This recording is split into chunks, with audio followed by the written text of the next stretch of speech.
All right, we're rolling. Now, I put on my story yesterday that Padre Coffee should sponsor the podcast. Cut this out, Tam. I'm just fixing my pants up. You know, the fucking thing. Yeah. Ben was speaking, the camera would have just stayed on. Yeah, it's only me. Oh, bullshit. I just put myself in it. Oh, well, there you go. Now I'll get all the OnlyFans requests. Yeah, they'll be like, we want to see that footage. Hey, can you just lift that? Yeah. No one see what's under there. Trust me. You've thrown me. Padre. I'm picturing like these questions coming through. Like, is it a landing strip? Is it just well groomed? Are we just always well groomed? Is it just always like gone? It's always well groomed. What was that? What are you willing to do for the Padre sponsor? Yeah, hey. Coffee sponsorship. So I'm trying to prop us up to get a sponsorship, and Jason's like, "Hang on, let me adjust my balls." It's just the cord. I didn't want the cord hanging out. Like, it was just like, it's not a good look. So yeah, I put a post up of Padre Coffee yesterday and said that they should sponsor the podcast, and they just double tapped me. Oh, that was it. I was like, you fucking dogs. I wonder if they even looked at it, or they just like their social media person was like, someone tagged, double tap, move on with your life. Yeah. So we can clip this part and send it to them, and they can decide if we align, if our ball adjustments align with their values. So if you've landed here, we're going to clip it. The whole intro. Just watch the first 4 minutes. So you're going to taste the coffee. Yeah. Now it's a little bit challenging because we have Vietnamese coffee here on the podcast, where Tam adds condensed milk, which is fucking delicious. But I have the profile here. What's we're going to test your palate. What's the calories in something like this? I think we worked it out as like 60. I got a photo shoot to prep for. You guys are hindering my progress. Yeah, I think we worked it out as like 60 calories. I'm not going to make it now. It's all over. All these coffees are stunting my fat loss. I usually only put like 12 grams of condensed 12 grams of condensed milk. milk. It's not a lot. Yeah, I'm pretty sure because I was tracking one time. There's something fruity in there. I don't know what it is. There is? It's fruity. I can really taste the specific fruit now that I've read what it is. Yeah, of course. Yeah. Apricots? Yes. Oh, bullshit. Well done. How the fuck? Very well done, sir. Very well done. See, Padre, we know what's up. We know How did I get that? It's because it tastes like it. Fuck. I'm a simple person. I'm going to get you to pronounce what the actual blend is in a moment. Oh, right. What else have you got in there? Anything? Oh, I have to have another one. Oh, I had a coffee already. This is going to be bad. Zoomin. Switch over to the STC Learn podcast, which we're recording the second round. It's going to be a fucking mess. Oh, pineapple? Nah, no more fruit. I'll give you that. Okay. It's kind of sweet. That's all. Cinnamon? No. You're on the right track with sweet, though. Hang on. This is it. This is the last guess.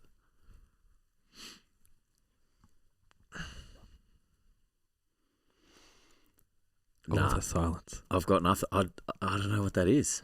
I thought there's got to be another fruit in there, and then there needs to be like some cinnamon or something. Yeah. So what I got straight away when I tasted it was the honey. Ah. Which is the sweetness you're getting. Yes. Then, apricot. But weirdly, when I read it and I'd already had a sip, I was like sitting on the flavor afterwards. Just whisk it around your mouth. So how you feel right now is milk chocolate. Really? That's a good flavor. So with the condensed milk, I actually get like a bit of a Big M vibe. It's pretty nice, to be fair. Yeah. Either way. So it's a delightful experience. Our sponsorship hangs on this, right? Yeah. You need to tell us what that blend is called. Oh, really? Doit de Guiso La Lisa. La Lisa. Now say it fluently, quickly. Doit de Guiso La Lisa. I'm assuming this is Ethiopian. Yeah, I'm pretty sure it says on the bottom it's Ethiopian. Yeah. The old single origin, though. Yeah. So if you've made it through this intro, welcome to the podcast. True.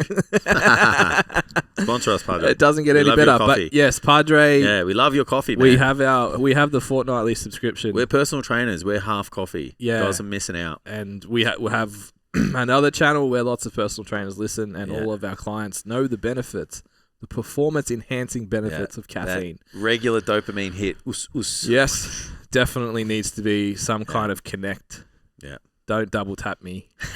Well, you can reach out. You can double tap. You can, but then it needs to be.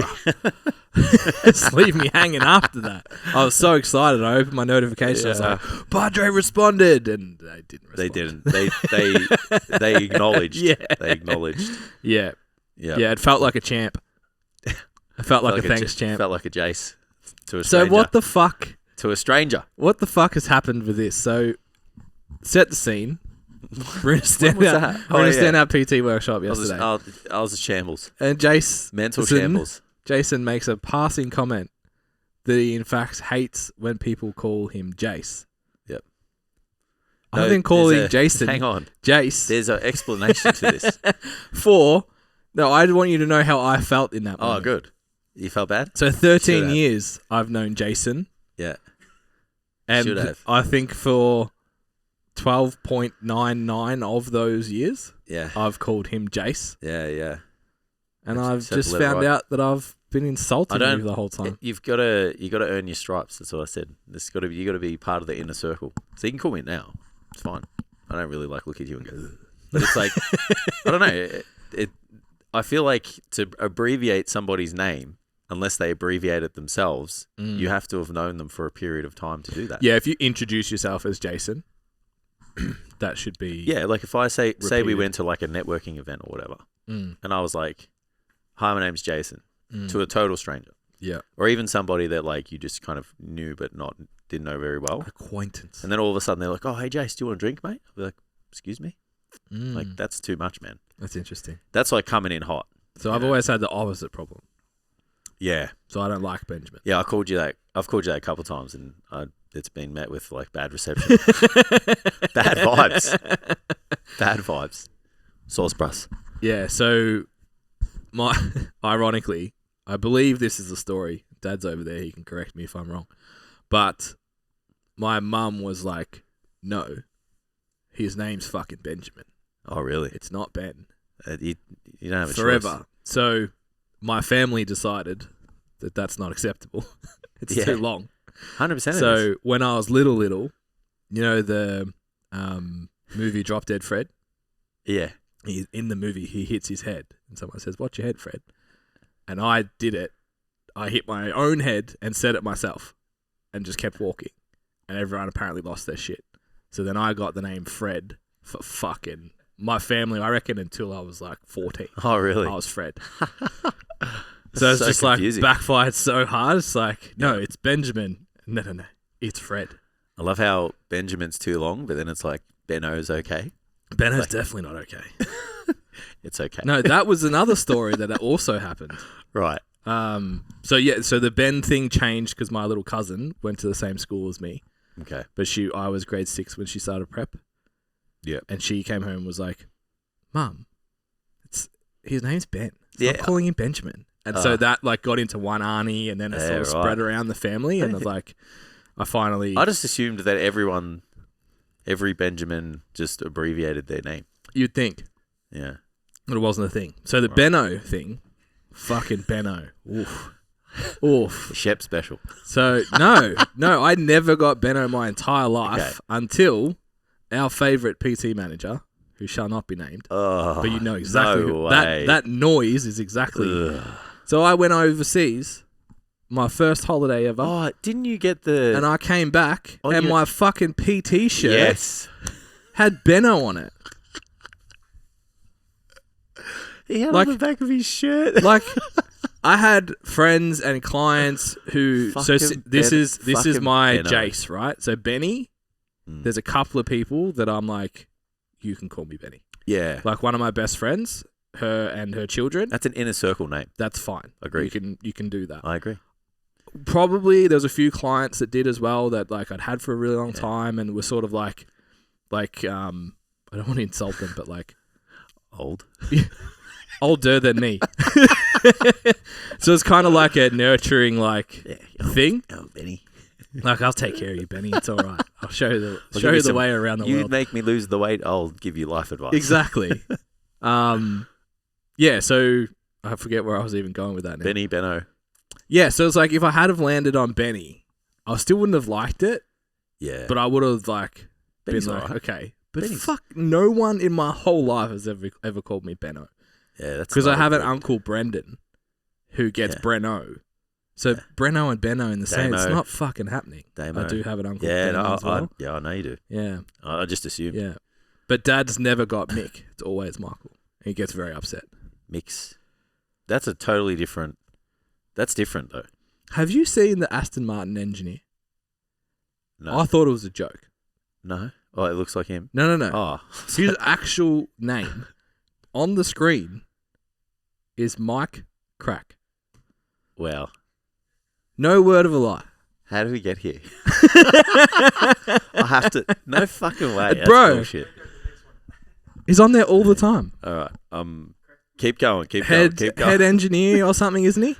Yeah, head engineer, Mike Crack. Mike Crack F1. Yeah, so his last name, no way. It's It's Crack terrible. with a K. Crack with It doesn't a K. matter. But it's fucking hilarious.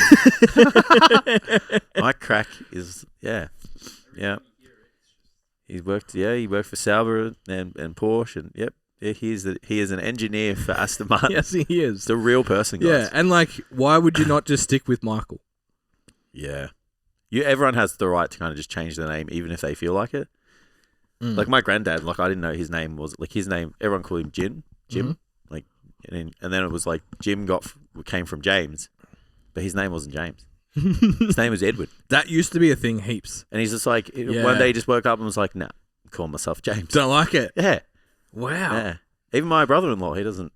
People call him by his middle name. He doesn't like his first name. Yeah, it's interesting. Because they have this like this Italian tradition where like the oldest son is named after the grandfather, not the dad. Oh, so the it skips a grandfather. generation. So Yep. you don't have like The same. Juniors. You know, like Ben Junior, Ben Senior. Yeah. So it skips, and he was just like, "Nah, bros, like I'm not Savage. calling myself that. Savage.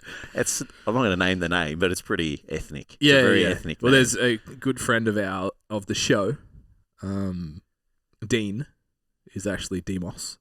Yeah. Yeah. So you have the right to change your own name. Yeah.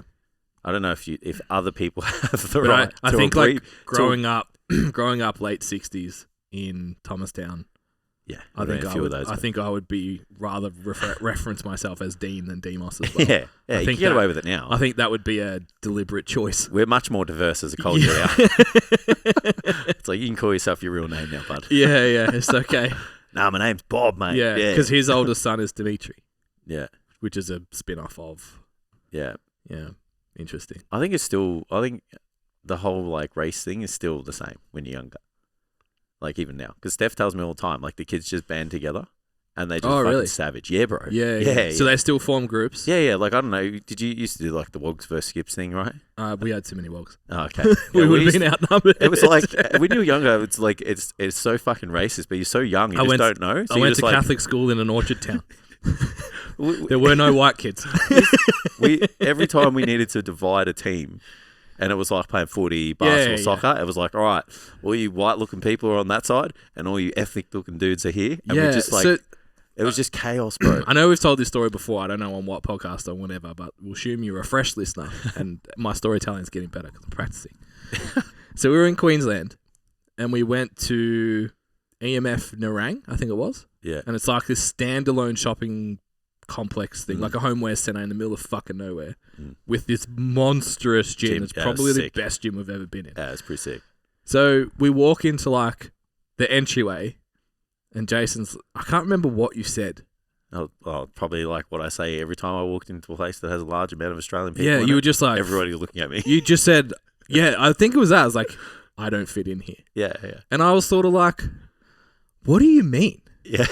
What, like, there's other jacked people. Calm down. It's got nothing to do with that. And then you were like, nah, like how many other it's like beard WOG people have you seen while you've like I don't even think of WOG as a slur because I hung out with so many WOGs that said it that I was like, that's not a thing. It's just a normal word. Say. I feel like it's like how you say it. Yeah, of course. Yeah, the intent. Because you can be like, put greasy in front of it. It's not a nice word. I'm throwing hands, bro.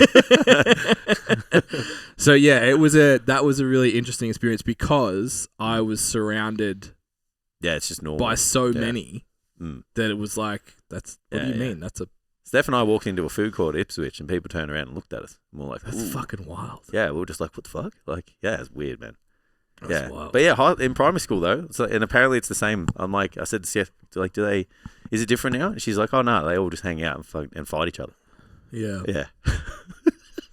It's just simple people, simple time. Yeah, you're still attracted to the people that look like you. Yeah, well, I guess like, the values and stuff can be the same. So it makes sense. And it's like the easiest way to like, I guess when you're not great at socializing, you're just like, hey, we come from the same place. Yeah, yeah. Like our parents come from the same place. They look the same. Yeah, we all So like soccer. interesting. Well, yeah, that's funny. What's up, guys? Welcome to the STCfit podcast, where we talk about all things nutrition, training, and how to live your best life. If you want some more information about coaching, our free resources, and other fitness-related content, be sure to check us out on our website at www.stcfit.com. All right, let's get to the episode. Anyway, how's so? Oh yeah, that whole topic that we have to talk about from the weekend. So we are on the aftermath of the run and the golf day. So we're only going to talk about the run though. Jason's going to leave for the golf session. I'm going to leave for the golf park because I've retired. How was the day and how do you feel today or afterwards? I'm going to tell the positive story first. The run was actually so much fucking fun. Awesome. I really enjoyed it. The trail was obviously new. And obviously, the big build-up I did last week about this massive hill that's going to be halfway and based on the map, blah, blah, blah, didn't fucking exist. Yeah, right. It was just hilly the whole time. I think that's good, though, because it's like... Nah. Oh, really? No, because I was prepared for, like, one effort. Oh, so it was still hard. It was just... I still did... Was it easy? I still did a total of 60 meters of elevation. It was just spread out through the whole course. Yeah. So you were just up and down the whole time. Yeah, okay. I was more thinking, like, if you thought it was going to be harder and it wasn't, like, it's better? No, your expectations are like... Yeah, it was harder for longer, where I was expecting a short, sharp, just aggressive... Get out of the way. Yeah, I'm willing to die on this hill and then survive afterwards. Like walking up from the 9th at Werribee. Yeah. Up the hill, just get out of the way. That's what I expected, to run up that and down. Yeah. Well, two of those, really. Yeah. So, yeah, it wasn't like that. So the first K was just like a steady incline.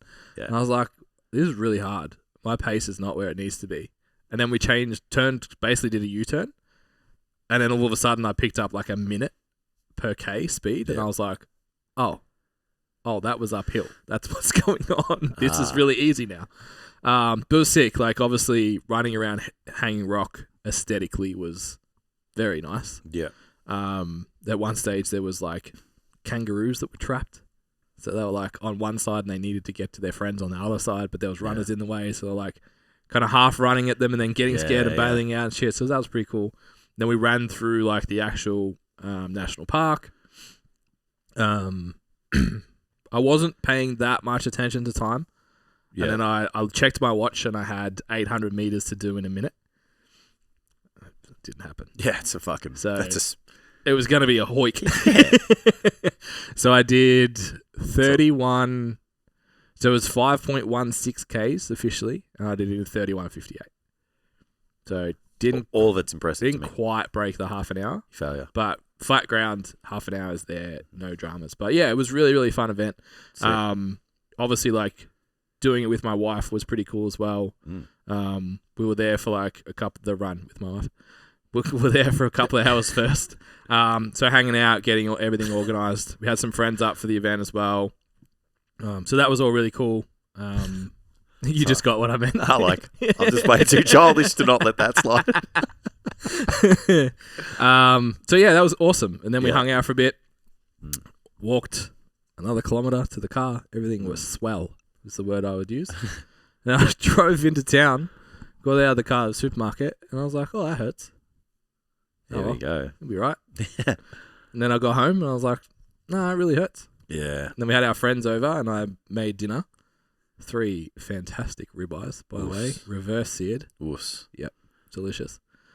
And then I was like, nah, this is pretty fucked. And I'm going to come back to that part of the story later because I have to do my weekly country story. Oh, yeah. Here we go. So I'll come back to that. So yeah, took some Nurofen. Didn't make a difference. Got up the next day. I don't know if you noticed, but I put my spikes on because it was wet for golf. Walked over to the practice net.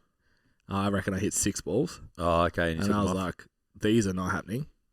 So it was my front foot. If anyone has played golf, when you use an iron, you need to put All the majority weight of on your the front. weight through your front foot. You need also to rotate basically through that ankle to create the rotation To through do the the hip. thing. So yeah, I went and put my non-spike shoes on, and just when Tam goes through the audio, will actually be growls. Fuck. No, just like me walking up the hill, just going. Ugh. Yeah. It's just like fucking surviving, basically. You look like you're in pain. Yeah, Like, but visibly. which was a real shame. Obviously, I didn't train enough for, I think, the terrain, maybe. I didn't train on tracks. Because, like, we ran through the bush, like, over tree roots, and, like, there was, like, chip bark over parts that were too muddy, but it was two-wheeled four-wheel drive tracks and shit all the way through. Like, Yeah. obviously just wasn't prepared for that. I'm going to see another friend of the show, Ali, this afternoon, so I'll find out what it is. I'm assuming it's some kind of plantar fasciitis. Fuck, I need to do that too. I'm broken. So I went to the gym yesterday and just went on the elliptical. It was the only thing that kind of didn't hurt. Yeah. And once it got warm, it was better. So I'm like, well, it's not a fracture or something. So Yeah. I guess we'll see. It's all right. You don't need to worry about it now. Just 33. Yeah. It's just life. Oh, yeah. Oh, fuck. Wake up, something's sore. Yeah. And then 2 hours later, it's gone. Yeah. Or the next day. What'd you do? I don't know. Don't know. Yeah. So yeah, it was a really good event, and I'm really happy with the outcome. So, Then what happened the day after? But yeah, a 4-month build up to our golf game. Ugh. Now I'm gonna let you awful. tell your own story because I have a very valid excuse in that I couldn't stand on my I left foot. didn't show up, eh? I just lost. You know what I reckon? I reckon, like, when I thought it got in my head the whole day. Yeah, And even the first time we played, it was the same. It was like, oh, I've got to make sure I play well because we're going to get filmed, rah-rah. Because, like, I played well on Monday.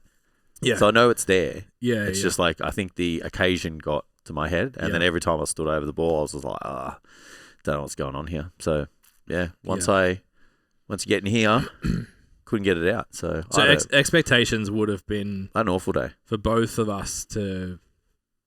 Well, I would have liked to have broken 95. You would have probably liked to be around 90. Yeah, which I With a know real can good be day. done. And you had 120. 120? Yeah, it's I had awful. 110. Awful day. Yeah. So awful. It's the worst golf I've ever seen you play. Yeah. I didn't know how to hit the ball. Yeah. Outside of the driver, I couldn't even stand over any ball and hit it. No, didn't matter what the club was. I was like, I don't know what I'm doing here.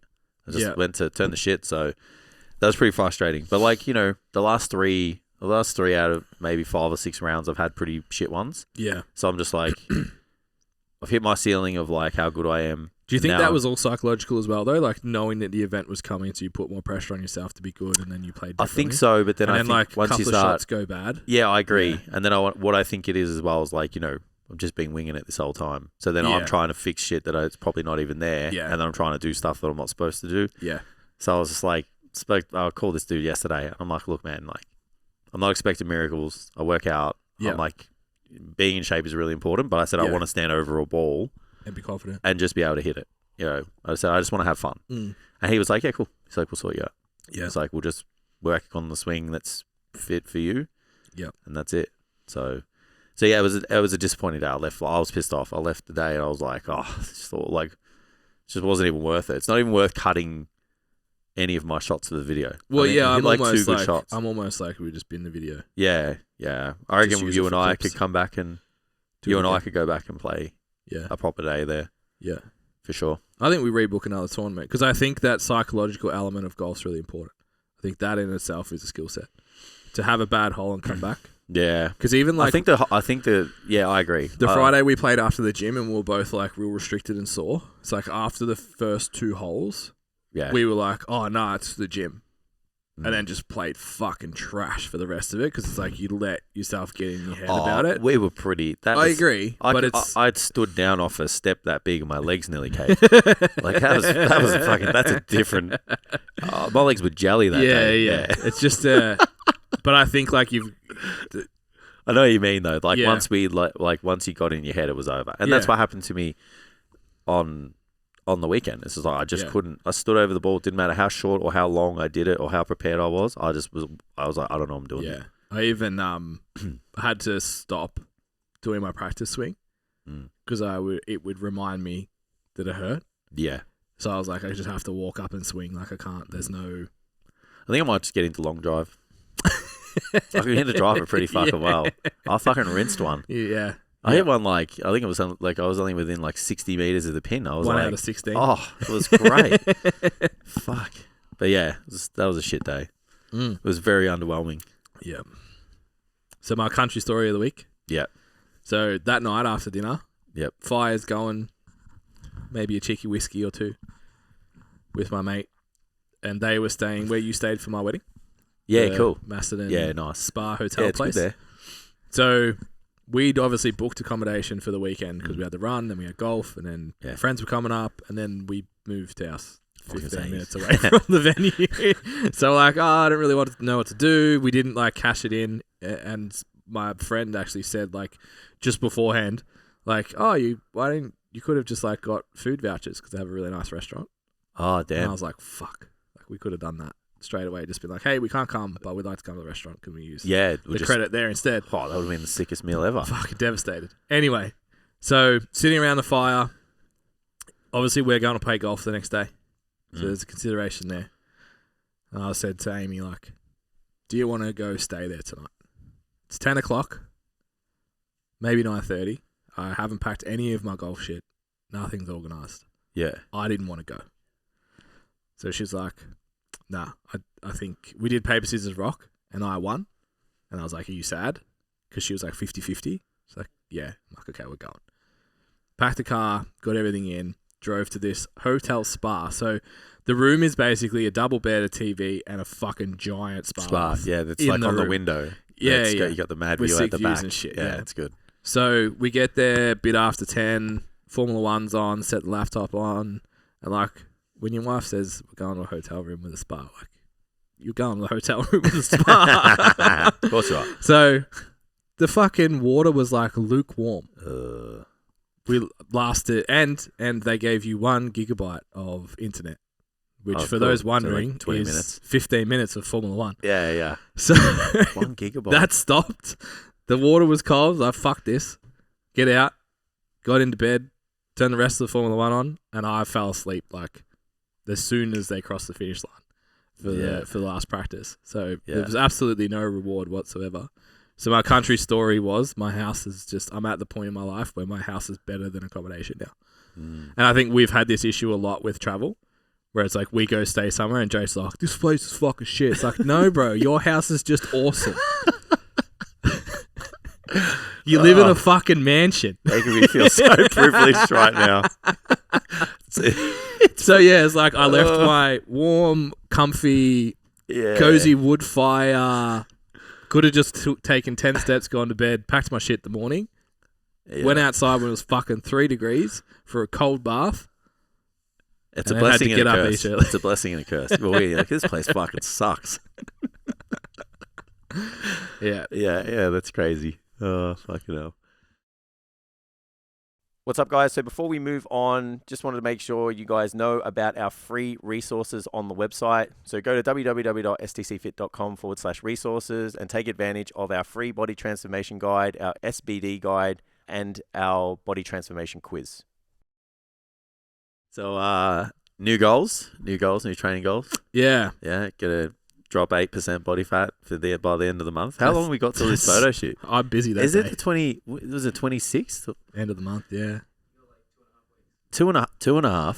Fucking hell. No. Is it the 20? Is it the week of the 26th?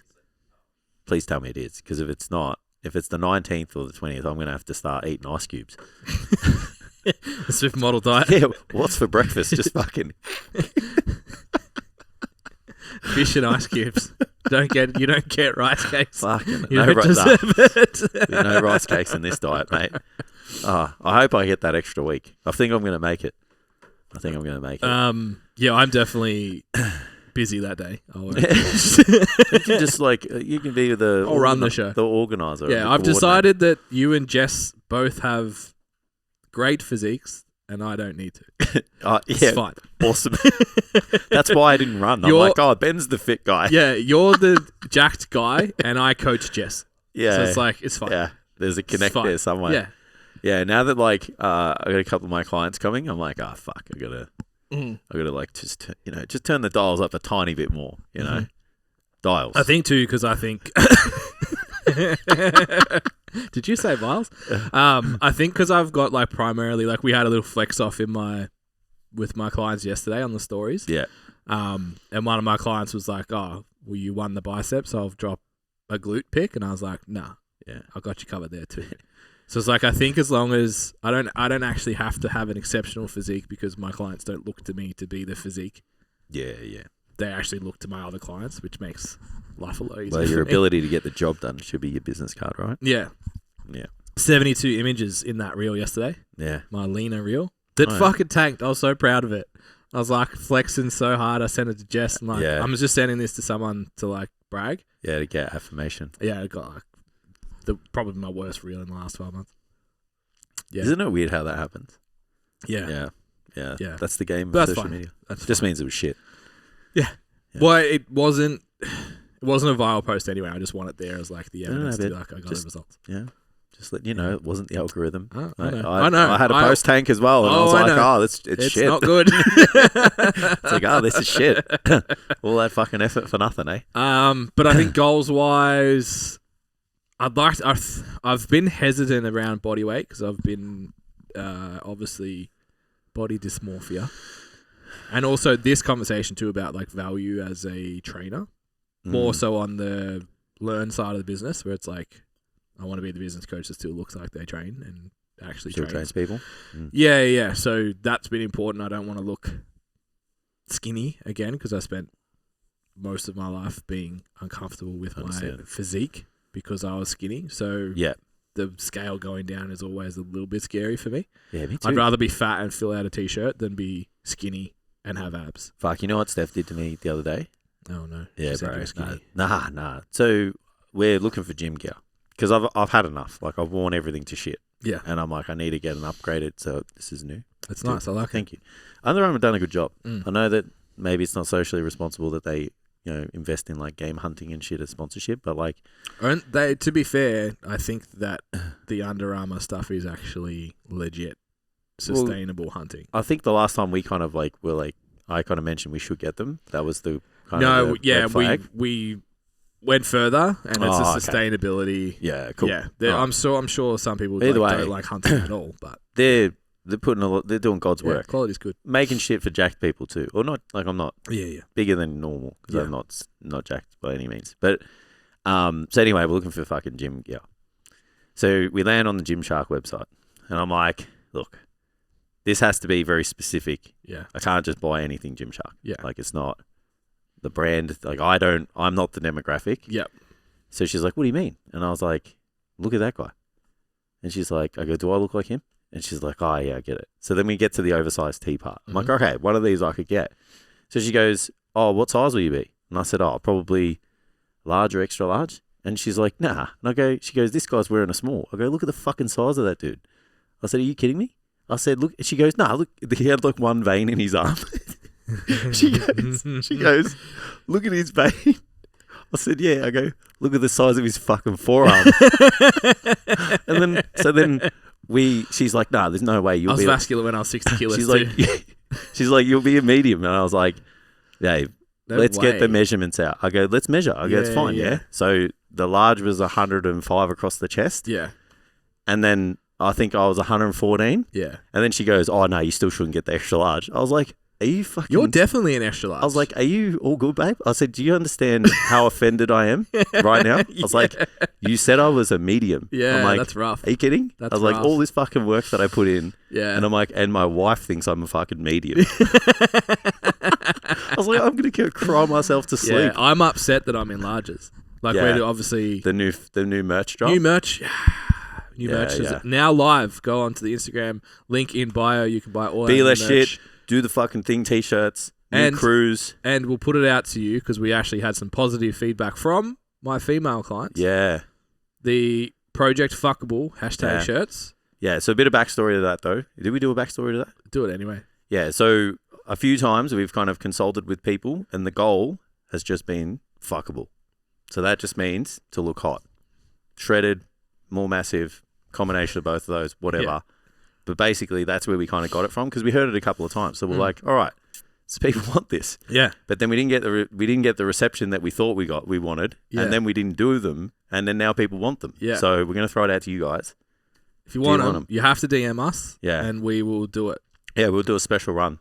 Yeah. Yeah, for those. So, but get your merch, link in bio, all that stuff. Tam, show notes. You know what to do. Yeah. So I'll do a full kit of large.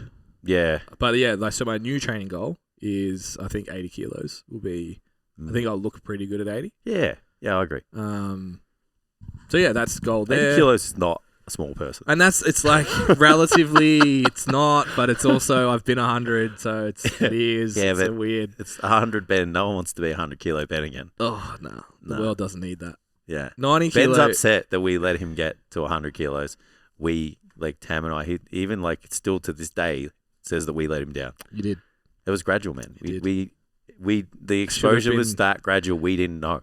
Someone should have said, Ben, have you been stung by a bee on your face? Because we can't see your eyes. Yeah, there's a couple of videos I watched. I was like, oof, but I just didn't see it at the time. Yeah, and to breathe. Yeah. Oof. Is it the video where you got the maroon t-shirt on? Yeah. It's all time. Yeah. Yeah, and there's a couple of videos I've got looking like fucking Gandalf, like beards like down here. I was like, how did anybody let me get to this? There's a couple of standout videos that I did standing up. They ain't it. Yeah. I'm having a lot of trouble. So you coming back to bodybuilding? Is that what you're doing? Look, I'm going to I haven't really decided on the training, to be honest. I haven't found anything that's really excited me. Yeah, okay. I'm enjoying the gym. What about but there's no outcome that's like... I was even talking to someone yesterday about golf, like about running. They're like, "Oh, I saw you went running, blah blah blah. How is it?" I'm like, I haven't got that obsessive switch. Yeah, like the bodybuilding thing, like the boxing thing, like the powerlifting thing. Like I haven't. Nothing's really grabbed me and been like, "Yeah, we're going down a rabbit hole." Yeah, let's learn this. Yeah, go balls deep. Yeah, so I'm just enjoying training at the moment. Part of me, I just like took Monday off. Like had one of those. We know. Looked out the window and went, not today. And we that was it. Hey, no meeting today, guys. Just let me know if you need it. And I was like, yeah, sweet. There will be no meeting. And I was like watching heaps of golf shit, and then I fell into this like rabbit hole of like some of the more powerful golfers and their training and shit. I was like, oh, it looks pretty fun. Martin Borgmere or whatever. Have you seen that dude? Don't know. They try and get the swing speed up. Yeah, okay. They were just doing like explosive torsionators and shit like that. And I was like, oh, it looks pretty fun. Played with that back in the past. But yeah, nothing's really excited me. I had a real good pump in the gym yesterday and that felt pretty nice. So I think I'm just going to, I guess that's bodybuilding. Just train for a pump. Professional. Yeah. Yeah. And then I think ongoing golf, because I don't have a coach at the moment. And the pricing's not that much different. So I think I might do a stretch of time with a weekly golf lesson. Because I want to start playing comps in spring. Yeah, okay. Yeah. Interesting. So we'll see. Okay. So no goals. Just training for life. Well, 80 kilos. Oh, sorry. So training for life. Train to retain as much muscle as I can while getting to 80 kilos.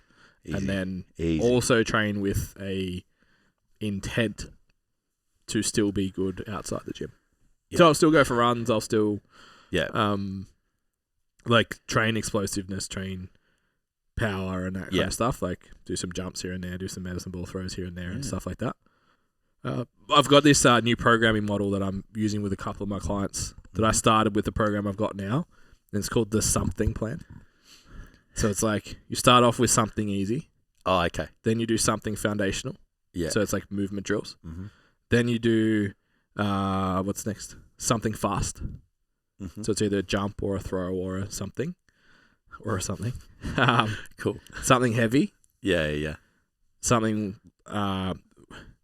tension based. Yeah. And then something hard. Cool. So you finish off with like a row sprint or something like that. Yeah, that's good.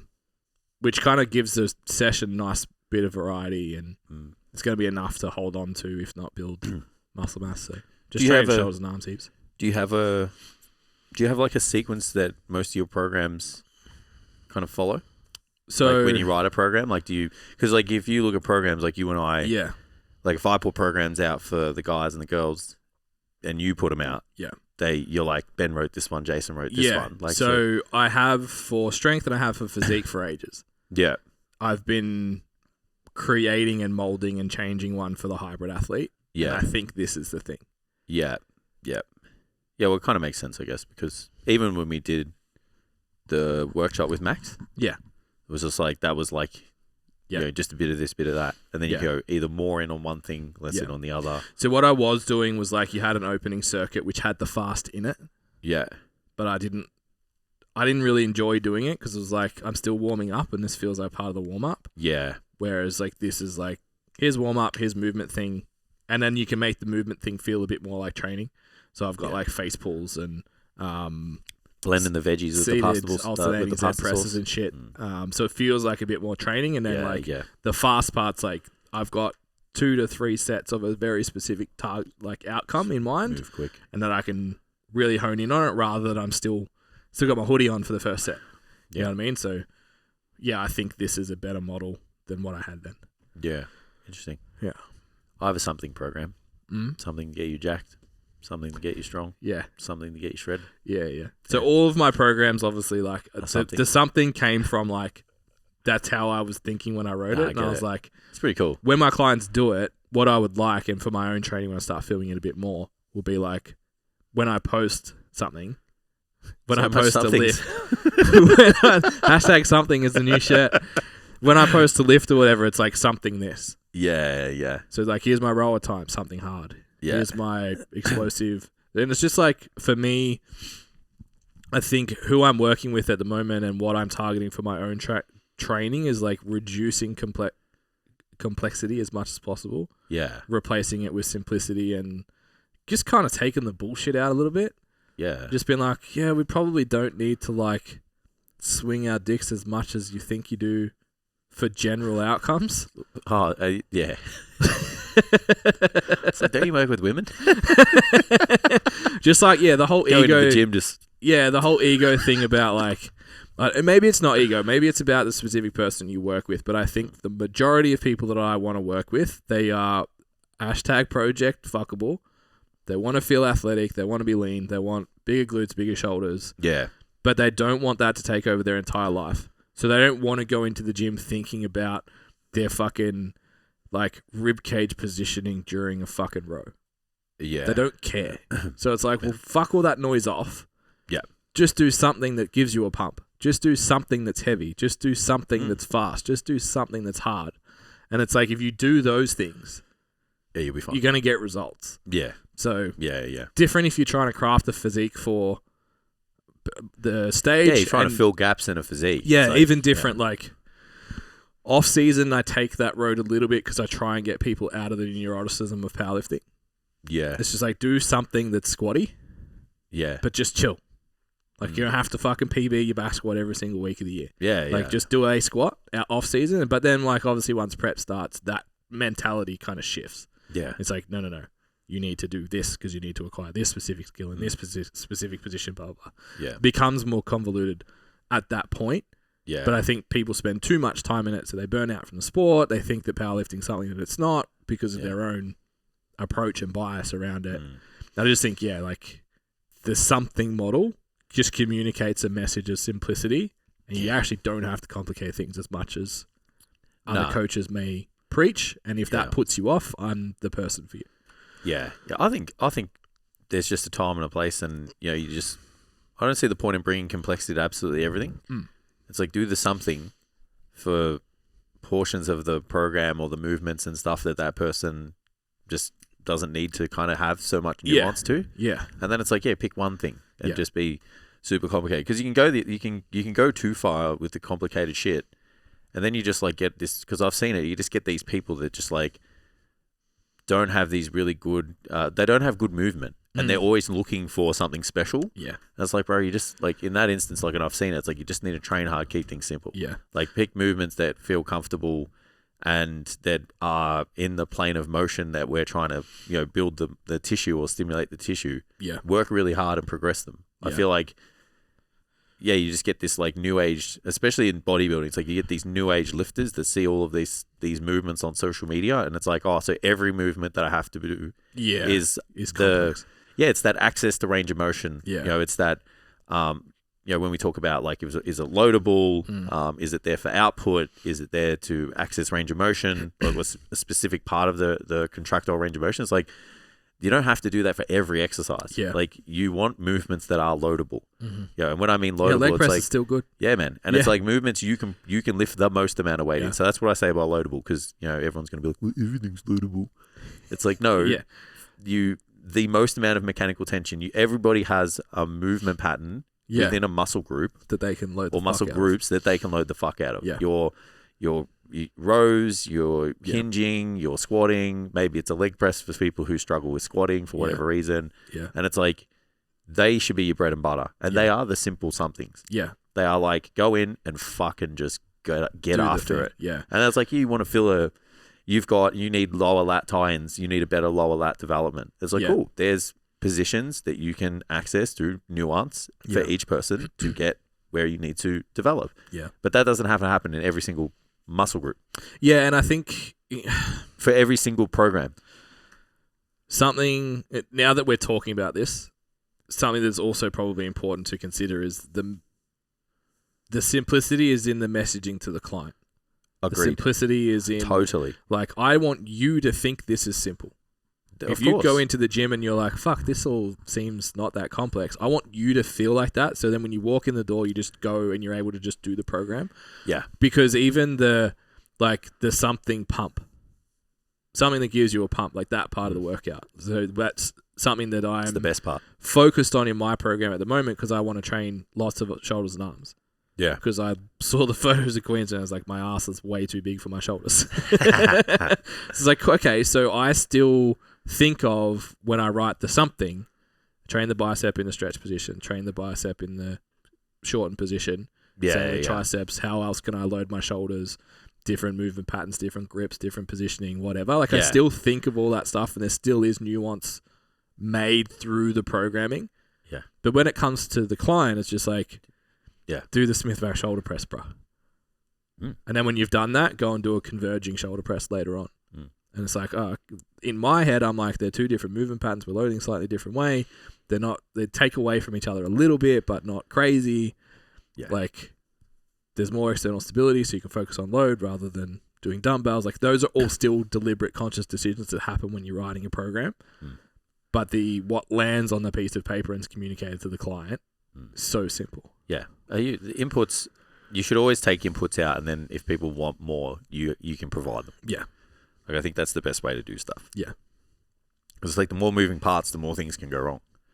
And there's more room for interpretation. And then interpretation can be confused or misinterpreted. Yeah. And then, then you're in trouble. So it's like, just go in the gym, get after it, know exactly what you guys need to do, train hard, progress, and then it's like, if you want all of the other stuff that comes on top and you want to understand these little tweaks and tinkers and whatnot, then you can provide it. Yeah. And I think if you sat down with like a first year personal trainer and worked through this like simple program, this like something model, and went through every step, they would just be like, what the fuck? How did you get there? Yeah. But it's because we've been doing it for so long, it's just like, this is simple. Yeah. Yeah, I totally. Because you just follow the rules. The rules of programming. Yeah. Yeah, I understand. Yeah. Yeah. Which I think if you don't have a solid grasp on the rules of programming, you make things complex to make it feel valuable. Yeah. So if you're a lifter and... What's up, guys? So before we move on, just a little bit more information for those people who are curious about coaching. Maybe they want someone to take care of their training, get a bit more specific, take it to the next level, or even just keep them accountable to all of the things that they need to do. So again, you guys can go onto the website, get a little bit more information. It's got all the information on there on what's involved to take your training to the next level. You can hit the inquiry button, and then we'll get on a strategy call and see what we can do for you. Maybe you're taking care of your own programming. Is there anything that you think they should look for their own programming to know that whether they're on the right track or not? Like, there's so you got somebody listening right now. Yeah, they're taking care of their own training. Maybe they downloaded a program of the internet. Go to stcc.com/subscribe and get ready for our app. Which is coming out this month. It's not where I was going with that, but that was an alley-oop. Boom. Look, I think at the end of the day, did you do more than last week over the block? Mm. Yeah, If you're the doing progressive that- element has got to be the underlying, you know, kind of most important element to the. Make your block longer than you think it should be. Oh yeah. So like, I got that question the other day. Actually, I wanted to talk about that. yeah. So like, go to a 6 to 8 week program and then measure the last 4 weeks of that program. Did you make progress? Then the program's probably pretty good. Yeah, I am conforming to people's attention spans with programming more than I am wanting to like train people for a duration that I actually feel is necessary. Yeah, I got my first these programs are too similar yesterday. That's actually really good. And I was like, oh, okay, cool. So what would you like to change? He was like, oh, just like these 3 things. Yeah. I'm like, sick, and everything else is good. And you're like, yeah. I'm like, cool. So your next, it was like, that's over 12 weeks. So 6 into 6. And he's like, just change these through. So that's turned into 18-week program. That's very fucking similar. Yeah. That's making progress.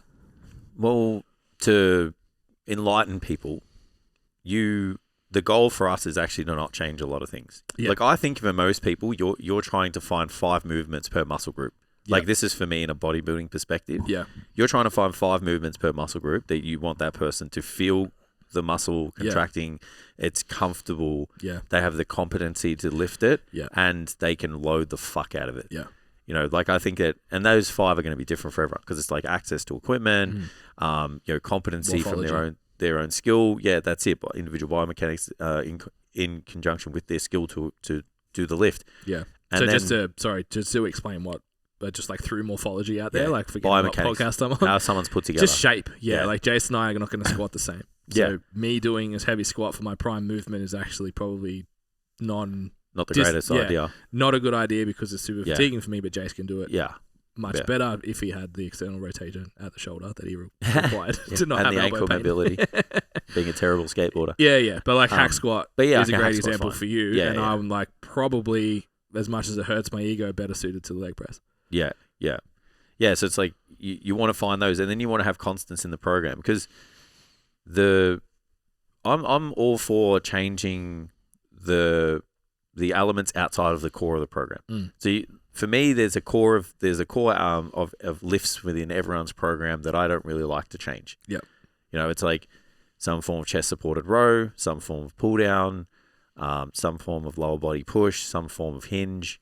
And that pretty much like if I can find just movements that people absolutely love, and I know they're just going to go in and absolutely give it everything they've got, I'm going to keep those in there. Yeah. But then there's like an outer layer to that core, and it's like, okay, so they're going to service like either these holes in the physique that we have, and we're going to still make them like a real big focal point. So it's like we're going to bring up your lats, we're going to bring up your quads, whatever. So it's like you add those things outside of that core layer. Yeah. And then I hate calling it the fluff, but it's like the stuff that's interchangeable.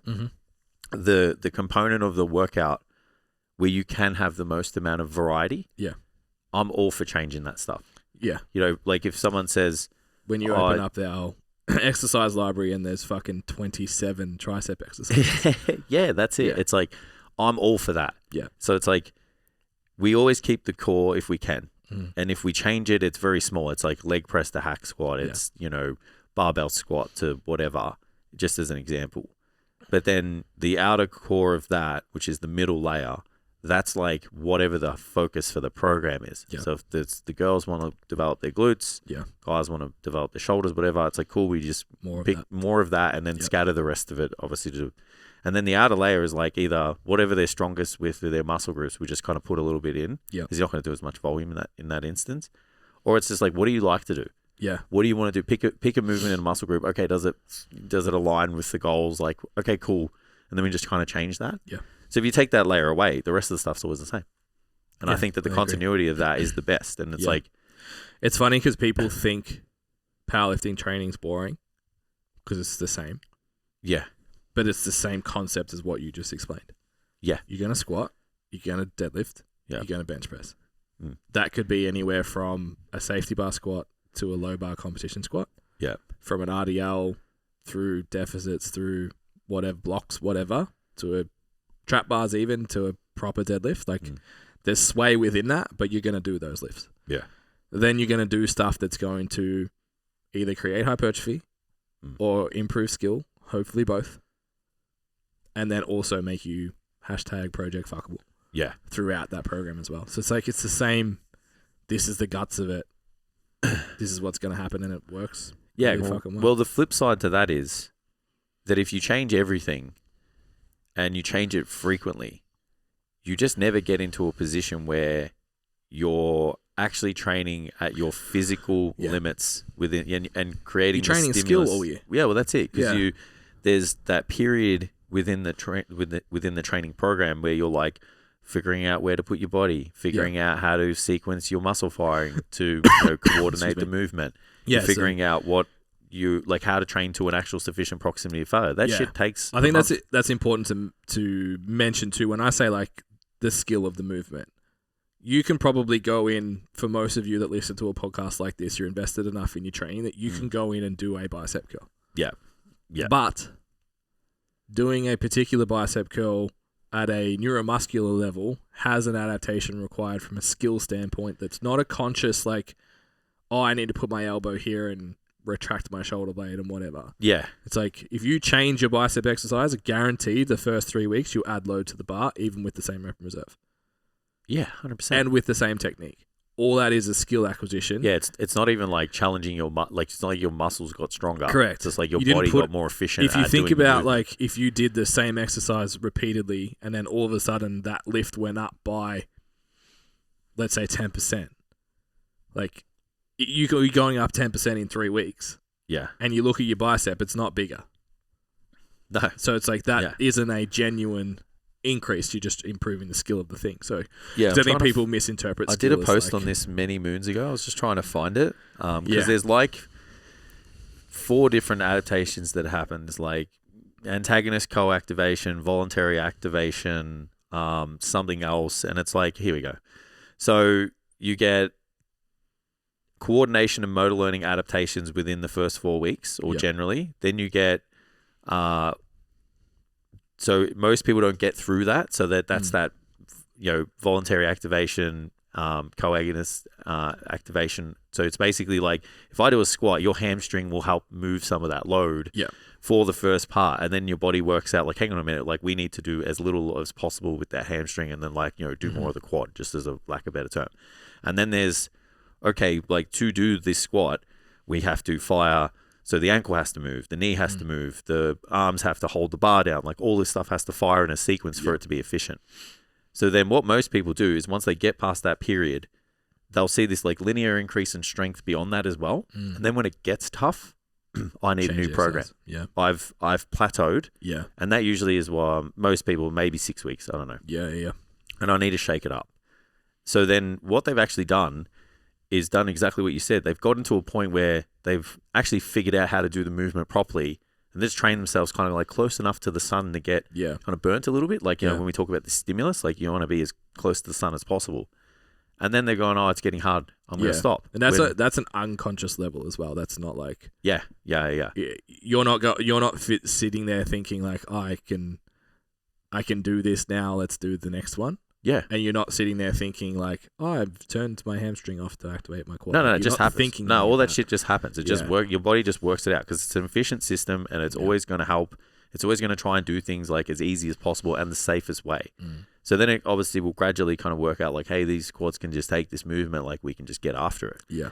And then because that happens, it gets harder. Yeah. It gets more centralized in terms of like the effort and the byproducts of the muscle contractions and all of those things, and even lifting the weight, it all gets hard. And you don't get the reward every single week. And it's not that, hey, every percent. I had a client once, he's just like, oh, I don't want to do this like strength training anymore, because like we're actually like pushing to a point of like, you learn how to do it now. Possibly, it's like, this is training, bro. It's like literally, 1 to 2 kilos you're adding on maybe over a 4-week period sometimes, like, it's not a 5 to 10% increase every week. It's always a tough transition for clients to when they particularly come into strength training, because it's so even more skill demanding than like a seated row, for example. Yeah. Like learning to be good at the deadlift is really hard. 100%. And like I'm pretty comfortable to say that every single person who walks into a gym can physically squat their body weight, deadlift their body weight, bench press half their body weight for a female. Yeah. You can all do it. Yeah. You just don't have the neuromuscular coordination to actually execute it. Yeah. So just from A to B, A, squatting the bar, to B, squatting your body weight. Yeah. Now, you got stronger because you added load to the bar. Mm. So yes, you made strength progression, but that strength progression came from the adaptation of skill. Yeah. Not necessarily adaptation of strength, muscle mass, those types of things. Mm. Everyone can do that. You just have to learn how. Yeah. And that's still an important and a very celebratory worthy pursuit of being able to actually execute that. And it's a very low percentage of the human race that can do that. And I think it's worth celebrating, but you got to understand that that's just learning. Yeah. And to make exceptional results, it's like you got to push to the point where it's like you may not kind of progress the next week. Yeah. So 1 to 1.5 is much harder. 1.5 to 2 is much harder. Mm. Like you're talking 3 to 6 months to a year to 3 to 5. Yeah. For just arbitrary terms, depending on genetics and lifestyle. Yeah, of course. Blah, blah, blah, blah. But like most people will have to train for an extended period of time to squat double their body weight. Mm. And that's when it starts to actually, like you said. And most people to make progression have to get to the point where they're actually hitting a physical plateau and their body actually needs to go through that sequence of adaptation. Yeah. Like you need to get to a point where it's like, all right, I've been at this for 2 to 3 weeks now. Yeah. Looked at my form. There's nothing we can kind of add to it. There's nothing we can change. Mm. It's like, okay, we've looked at like recoverability. We've looked at volume. It's like, okay, cool. We just need to make a change now. Yeah. If anything, we want to get to that point. And I think it does not happen at 4 to 6 weeks for most people. Yeah. It's just wild to consider that, especially for a new lifter. Yeah, like if you were to summarize that, it's like as a new lifter, the goal is to actually keep you on a program for as long as possible until you actually stop getting the return out of it, because you're going to get really good at training and doing those movements and extracting the most out of them. If you're an intermediate lifter, you still want to do the same thing. It's like you want to stay on that program and start to find movements that, I guess essentially like you and you like them and they feel good, and then just build them around whatever it is, the goal of strength or the goal of muscular development or, whatever. Yeah. And then if you're an advanced athlete, I think you don't actually have a lot of variety in your training. Yeah. The more I train, the less it's like everything is just like my push is either incline or flat. Yeah. My press is either leg press or hack squat. Yeah. My, tricep work is there's a close grip variation and then there's an overhead one. They're very simple. Like I probably do like 20 movements. Yeah. Across all these muscle groups, leg extension, leg curl. I think that the goal is to actually hone in on like these movements that you like, that align with your goal. And then every now and then that's when we put the secondary layer in of kind of like, okay, well, this is what you need to do to bring your shoulders up. Yeah. To bring your lats up if you want to look wider and, kind of match your fat ass that you have, Maybe we should do a YouTube video on that. We should do a physique analysis. Assess. In the gym of how I move. Yeah. And then be like, you need to train this way because you're built this way. I think that'd be fun. We should do that. Yeah, well, it's all part of the fun. Yeah. So that's the best challenge that I have when I work with someone. It's like, that's the funnest part of coaching. Yeah. I'm just laughing because you asked a very simple question of what would you tell someone on their own program, and we just went. Can you see we like to talk about programming, guys? So yeah, hopefully there's some good take homes there for people, just with training programs and stuff. And if you're getting after it with your own training, and you want to continue to do that, but you may want some more direction and maybe some good quality programs that are coming out for very cheap lifetime discount. We have that's it. We have a lifetime discount on our training app that we'll be launching this month. Mm-hmm. So you guys can find that on our Instagram. Just go to stcfit.com/subscribe. Yeah. Okay. So the website's cranking. So there you go.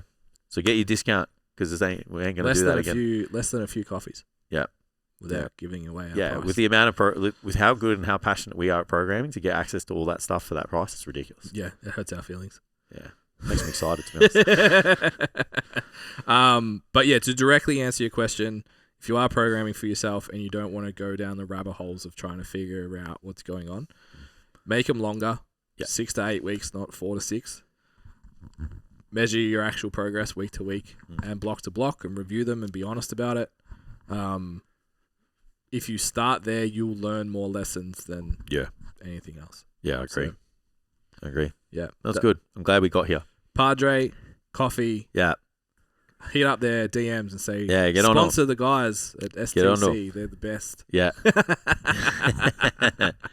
All right. Awesome. All right. Thanks, guys. Don't See you forget next time. to share, subscribe, 5-star review, do all That's the things it. if you had some value out of the episode. Awesome. Okay, Merch thanks, order. bye. Yes. Again, on the website, stcfit.com/merch. Get your fuckable t-shirt. Oh, no, we're not doing those yet. Let us know if we want them too. If you want them, let us know. Be less shit. Do the thing. And let us know if you want the fuckable t-shirts.